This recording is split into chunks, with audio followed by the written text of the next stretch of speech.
Hey Mike, good morning. How are you, sir? I'm doing great. How are you? I'm very good. I cannot complain. Grateful to be here. First off, thank you for making time. I can tell you this, the Mile High City, Denver, Colorado. We cannot wait to see you. Mission Ballroom. You're gonna be out here April, coming out here in April, man. Are you excited for that? I'm very excited. I love Denver so much, and they've been so good to us. And yeah, Mission Ballroom is this gorgeous venue, and I'm humbled to be there. I can't believe it's sold out, and yeah, we will see you then and there. Well, last time you were in Colorado, I mean, you were here with Eric Church. You're at this little venue called Red Rocks, you know. Mhm. Just a Was little that place. was that your first time doing Red Rocks, or had you been there before? It was not my first time. We had opened for Midland the year before. So we got to do a quick show there. But this was like the first time we kind of got to play because he had us play an hour because we were like special guests and we were the only support act that night. And so it almost felt like we got to play kind of a full show each night at Red Rocks, thanks to Eric Church. It was one of the most gracious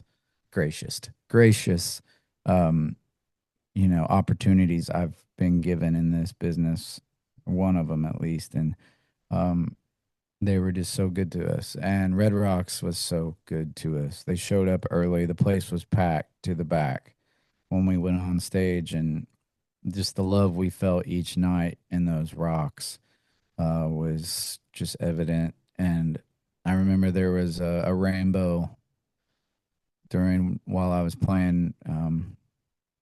I think it was Grief is Only Love, and this rainbow came over, and yeah, it was just an incredible night. There was just like so many kind of like god nod moments for me that night. And I've listened to so many live records from Red Rocks, like Dave Matthews live at Red Rocks was is like a live performance I've heard thousands of times. And I never dreamed that I would ever get to perform there.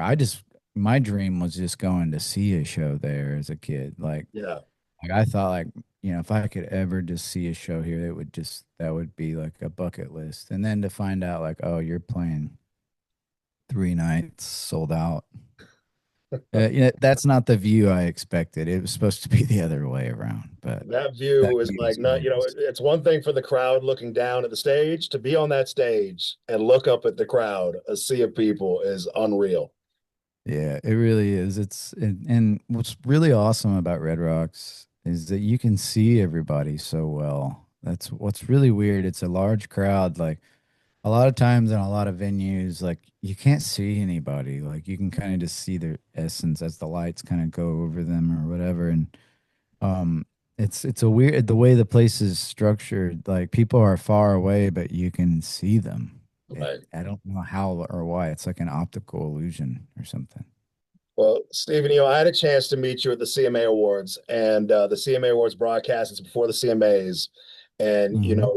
I've never seen so many people say the same thing because you talked a lot about, you were really, your goal for that performance was, getting your dad in that room, feeling that. And the thing is, when you performed, I saw a lot of the other radio personalities. Everybody said the same thing. And they're like, your dad was in that room. Like we felt it. So I imagine for you, that being your goal and such the performances that everybody talked about that night, yours, what was it like when that night finally, wrapped up with your performances? Well, it was surreal. That night changed my life, and without a doubt, um, yeah, I mean that was my goal. I wrote it what was going to happen on a piece of paper like 5 or so minutes before I went on and put it in my pocket, and that's what happened.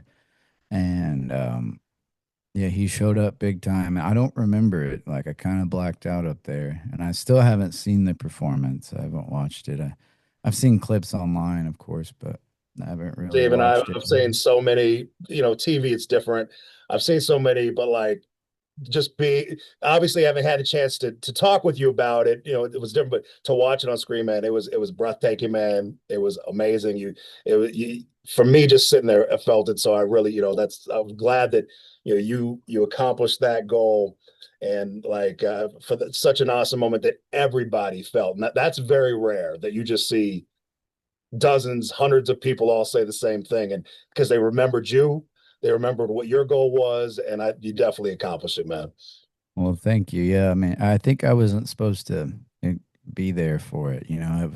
It was for everybody else. Like if I had it felt what everybody else felt, it probably would have just dismantled me, and I would have been rendered useless. And I had to be useful. I had to be a vehicle. Just for 4 minutes, I just needed to be, you know, on task because it wasn't about me in that moment. It was all about him and everybody else that's lost somebody. Yeah. Well, I have two songs I need to quickly talk to you about. I'm gonna be like, I'm gonna be 100% honest. Like I've considered myself a music guy, but I feel very late to the room with you. Like I had friends that were, telling me about your music like earlier, well, last year, and like one of my first songs where I was like, I knew it was getting ready for the CMAs was Gary. And I got a chance to sit there and listen to it right before the CMAs. I'm like, and I had a chance to tell you, like, wow. I mean, this is such a powerful song. This is an awesome song. And obviously getting a chance to see you perform it with Theo Vaughn, having a chance to see you perform it, like, well, tell people, what Gary, how Gary came about, what it means to you. Well, yeah, it started. I was driving down a highway. I saw a memorial sign, a billboard on the side of the highway, and it said, "In memory of Gary blank blank." For their privacy, I will not say the name, but it had a picture of a young boy named Gary that had maybe 16 years old, and it was really heartbreaking for me to see it. And so it's rooted in a tragedy in that way. Like, and I couldn't help but say out loud in that moment, driving by myself, that, there ain't a lot of boys named Gary these days because there was a young boy named Gary, and you just don't see that anymore. And I started thinking about that, like, because I grew up in a body shop, like all the guys in my family work on cars, and they're all body men, and they're all Garys too. Like metaphorically, they can fix just about anything. And not because they're just God gave them this gift of being able to, fix things or mechanical inclination. They just grew up in a broken world. All of them did, and they had to become fixers, and not because they wanted to. And they learned, how to repair, other people's worlds too. And I started thinking about Gary as kind of an endangered species, not so much like just a certain human, like kind of a subspecies of human. And, because I'm a recovering microbiologist and a researcher, so I kind of put my lab coat on and started having, working this hypothesis in all these labs. And I tested Gary in a lot of different labs. I got like a lot of results before I released it because I was really careful, so to speak, that, you know, I didn't want to like get this wrong. And um so I'm sorry. I went about that I went about it that way. And then, Gary, it was evident. And you know, we still run on HVACs and septic tanks and plumbing and, and electrical circuitry and, combustion engines. And, we tend to perhaps, think that technology, which is great and all, is kind of the answer. But at the end of the day, like when your septic tank blows, you're going to need a Gary, or for example, like we got a winter storm coming, you know, HVACs are going to go out, and a metaphorical Gary is going to show up and literally save your life because you're going to freeze to death in your house. Or, he's going to get your life back on track. You're going to hand him $150 and he's going to drive off in his truck, and you're never going to think about him again until your world is broken again. And then you're going to have the fixer come and get it back on track. And then you're going to forget him again. And you're going to celebrate a Kardashian or something like that. Yeah. And how about we celebrate Gary or the the ones that really keep the world going. Nothing against the Kardashians. I ain't just trying to talk They're smack. great, but they're You not know a what Gary. I mean? They're not a No, Gary. they ain't Gary's. Come on. Well, Stephen Wilson Jr., we can't wait to see you at Mission Ballroom. We'll wrap this up. I'm just going to tell you this one last thing. And just, like I said, I was a little late to the game. I'm going to tell you right now, there's only so many best songs ever. Patches is top five for me ever out of history of every single song. Patches is my song, man. That is such an amazing song. Oh, Even though I'm late, I'm glad I got to hear it. well, thank you. It's, one of the many stories of my life, and it is true to form, and I got the Gary patch to prove it. So, Yes, sir. Stephen Wilson Jr., thank you so much.